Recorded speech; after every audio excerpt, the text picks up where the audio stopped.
Olá, muito boa noite a todos. Começa agora mais uma edição do programa A Verdade 2013. Eu sou Hamilton Nogueira e nosso debate hoje é a respeito dos quase 10 anos de instituição do Bolsa Família. Fique atento, o programa A Verdade está no ar.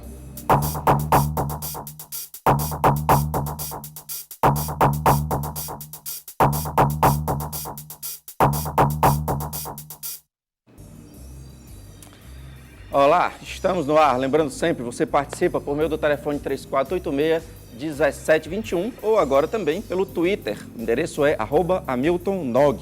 Participe com pergunta ou comentário. Além de você, participa aí de casa, participam aqui no estúdio hoje conosco, nos dando o prazer da visita, Ieda Castro, assessora técnica da Secretaria Municipal de Trabalho, Desenvolvimento Social e Combate à Fome. Participa também o vereador em Fortaleza e líder do PT na Câmara, vereador Deodato Ramalho. Muito boa noite, Deodato. Muito boa noite, Ieda. Prazer recebê-los. Boa noite, amigo. Antes da gente começar, eu queria mandar um abraço para Luciano Cruz, que conversei com ele, está sempre nos acompanhando aqui. Me abordou sábado passado num restaurante, fez vários elogios ao programa. Participe, Luciano, 3486-1721 ou Twitter, Hamilton Nog. Agora sim, vamos lá. Eu, olhando no site do Ministério do Desenvolvimento, vi o seguinte: o Bolsa Família nasce para enfrentar o maior desafio da sociedade brasileira, que é o de combater a fome e a miséria e promover a emancipação das famílias em situação de maior pobreza no país. Passados 10 anos, a gente começa sempre aqui com as damas, viu? O que a gente pode, enfim, mensurar desses 10 anos de emancipação? Que objetivos foram atingidos? Bom, o tema, vocês estão de parabéns, é um tema muito oportuno. É muito importante que no quadro de miséria que a gente encontra no Brasil, principalmente Fortaleza, a gente esteja discutindo esse tema. Então, o Bolsa Família, eu diria que, como transferência monetária, ele já atingiu um bom desempenho, que é fazer com que saia da miséria milhões de brasileiros. Entretanto, quando se fala de autonomia, de emancipação, nós ainda temos que caminhar muito. Porque para romper com a pobreza, nós temos que romper o ciclo que gera a pobreza. E isso depende de toda uma estrutura de políticas sociais fortes, né, de serviços públicos fortes, acessíveis a todos. Então, eu acredito assim, que em termos de acesso a uma renda que não seja pelo trabalho, a gente conseguiu avançar bem. Na América Latina, eu acho que o Brasil é um dos que se destacam em termos de solidez de um benefício de transferência monetária. Falando em América Latina, quantos países têm um programa similar implantado? Todos, 100% dos países da América Latina e do Caribe tem algum benefício de transferência monetária. Quem avançou mais? Nós copiamos um pouco o modelo do Chile, mas nós já avançamos um pouco mais. Por isso que se permitiu a expansão da cobertura que hoje o Brasil consegue. Então, o Brasil tem uma cobertura, é a maior cobertura que existe. A condicionalidade, ela é importante, porque ela estimula a família a se promover através da educação e da saúde. Mas quando a gente pega o perfil do beneficiário do Bolsa Família, um dos grandes problemas é o acesso ao conhecimento. Nossos jovens, eles saem muito cedo ainda da escola. Eles não conseguem concluir a educação básica, que envolve o ensino médio. Então, eles ainda estão saindo cedo. Daí a necessidade de muitas políticas, de escolas técnicas, de ensino tecnológico, de acesso, que acho que o Brasil está no caminho. Eu digo, quando a gente olha experiências como eu conheci há pouco, do Equador, da Bolívia, da Colômbia, a gente vê o quanto o Brasil está anos-luz na frente em termos de desenvolvimento social. Agora, né, tem seus limites, suas dificuldades que a gente pode, ao longo do programa, estar conversando um pouco mais. Deodato, muito boa noite. Qual a avaliação que você faz aí desses 10 anos de Bolsa Família? Eu estou aqui abstraído a questão de ser uma junção de outros programas, como sempre diz, e que ele já existia antes, enfim. Nesse formato, Bolsa Família, com essa junção ou não, como é que você avalia esses 10 anos? Boa noite, Hamilton. Boa noite, Ieda. Prazer estar aqui com você. Boa noite, telespectador. Eu gostaria de dizer o seguinte: eu sou do interior do Ceará. Eu vivi toda a minha infância e adolescência no interior do Ceará. Então, eu assisti, né, não tem muito tempo atrás, até aí antes do Bolsa Família, até 2003, né? Claro que aí já morando aqui, mas sempre indo lá, nunca deixei meus laços interioranos, e eu assisti, como telespectador, como você, Hamilton, com certeza já, pelo menos se não assistiu, mas ouviu falar. Por exemplo, na época de seca, na situação vergonhosa de indignidade, né, onde o cidadão, onde o trabalhador rural tinha que ameaçar invadir as cidades para poder conseguir alimento.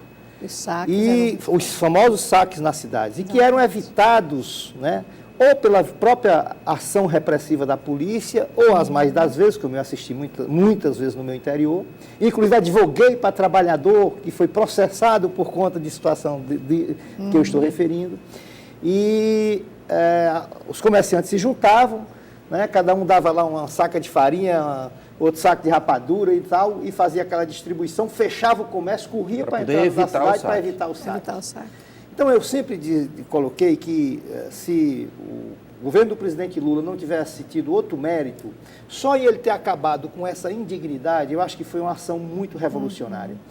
E dizer também que esse programa de transferência de renda, né, que a Ieda já colocou aqui, transferência monetária, né? Um linguajar, obviamente, mais técnico, né? Mas transferência de renda, que era um debate, quem não se lembra, que inclusive ele era muito estigmatizado, às vezes já o chamava muito de chato, desde o primeiro momento em que o Eduardo Suplicy entrou na cena política brasileira, ele andava percorrendo o Brasil com o projeto de renda mínima debaixo do braço. E muita gente zombava, no Congresso era motivo de zombaria, porque quando o Eduardo Suplicy chegava, ele dizia, vem o Eduardo com a chatice dele.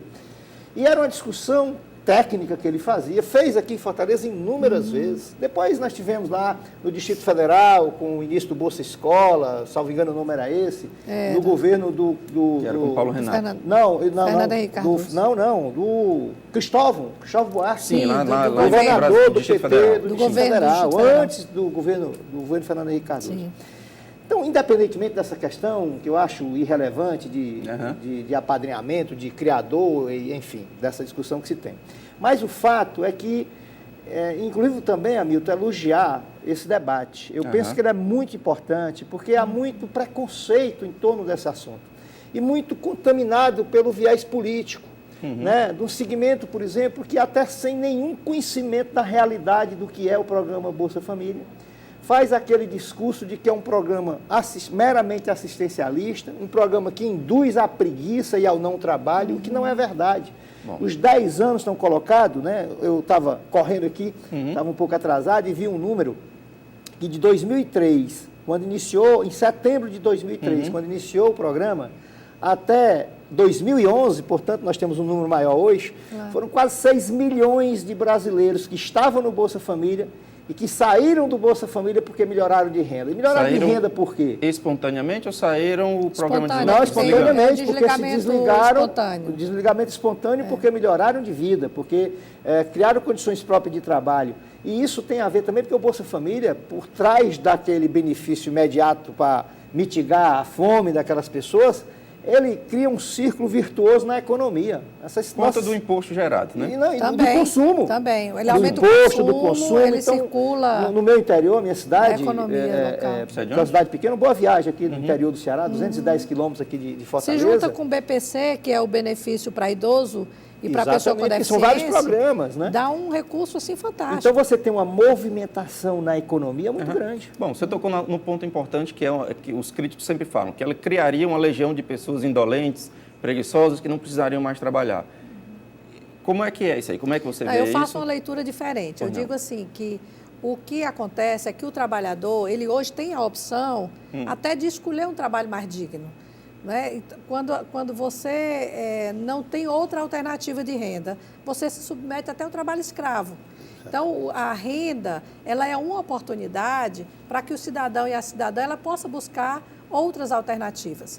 Então, agora, nós temos uma dificuldade enorme, porque os serviços públicos, eles não estão crescendo na mesma proporção. Por exemplo, uma mulher que recebe o Bolsa Família, que resolve abrir mão do Bolsa Família para ir para o mercado de trabalho, ela vai ter muita dificuldade porque ela não vai encontrar a creche no lugar que ela precisa. Mas nós estamos num plano filosófico. Então, eu digo, em termos de gestão, há um número, há algum dado, há algum acompanhamento que mensure isso? Gente que deixou de trabalhar ou não vai mais nem buscar... Não, pelo contrário. Por conta do Bolsa Família? Muito pelo contrário. Eu tive uma experiência recente, quando eu fui gestora lá em Maracanaú, e um empresário disponibilizou 40 vagas para costureiras, ok? E nós encaminhamos as mulheres do Bolsa Família que tinham feito um curso de corte e costura. Das 40 vagas, apenas 2 foram ocupadas. E nós fizemos um grupo focal para entender por que a família não tinha, as mulheres não tinham aceitado a proposta. Agora, era uma proposta que se pagava um salário mínimo, não se tinha auxílio-refeição, tinha que almoçar em casa. E ela tinha aquela dificuldade que eu tenho que deixar o filho, não tem quem faça o almoço. Então, ela dizia, eu prefiro 1000 vezes botar uma máquina de costura na minha cozinha, que enquanto eu cozinho feijão, eu ensino o dever do menino, eu cuido de uma outra coisa. Ela não precisa mais se submeter a qualquer coisa. A qualquer tipo de trabalho. Eu acho que isso sim. Isso é um dado muito importante. Isso de valorização do trabalho. Eu acho que valoriza o trabalho. E aí ela tem a opção de não se submeter a qualquer tipo de trabalho. Que isso é inadmissível, às vezes, para algumas pessoas, que a pessoa, porque é pobre, tem que se submeter a qualquer tipo de trabalho. Ela tem que ter um trabalho digno, um trabalho que remunere bem, que lhe permita... Tem outra, ficou muito famoso no YouTube, embora a gente já esteja terminando esse bloco, mas ficou muito famoso no YouTube uma senhora reclamando que não dava, o benefício dela não dava para comprar uma calça, que o calça de uma jovem custava R$300. Enfim, o todo acabou sofrendo por conta da atitude daquela senhora. O que vocês têm a dizer a esse respeito? Olha, eu penso, é claro que às vezes os críticos do programa até se apega a uma questão pontual, inclusive esse dado que a Ieda coloca aqui, ele é muito importante, porque inclusive desmistifica essa história e acho que essa análise, né, de fato o cidadão que tem pelo menos a garantia dessa renda mínima, ele acaba tendo mais possibilidade de escolher o trabalho que ele vai fazer. Evidentemente que o valor do Bolsa Família é muito pequeno. Seria uma infantilidade, né? ou então muita má fé, alguém imaginar que a pessoa vai abandonar tudo na vida por conta dessa pequena da Bolsa Família. Como também outra lenda e outro mito que circula na internet, uma bobagem grande sobre essa história do auxílio reclusão, do segurado do INSS, ou seja, aquele cidadão que paga o INSS, tem infelicidade de cometer um crime, e a família tem um direito, que é um direito dele, porque ele pagou para aquilo. É como o sujeito que é contribuinte do INSS, adoece, ele tem que receber. Aí é o mesmo discurso, como se alguém saísse aí cometendo crime para poder ser preso e a família receber o auxílio reclusão. Deodato, eu vou ter que interromper, infelizmente, que eu tenho que chamar um intervalo, mas eu volto com você para você terminar o seu raciocínio. Participe, 3486-1721 ou Twitter, Hamilton Nog. A gente volta já.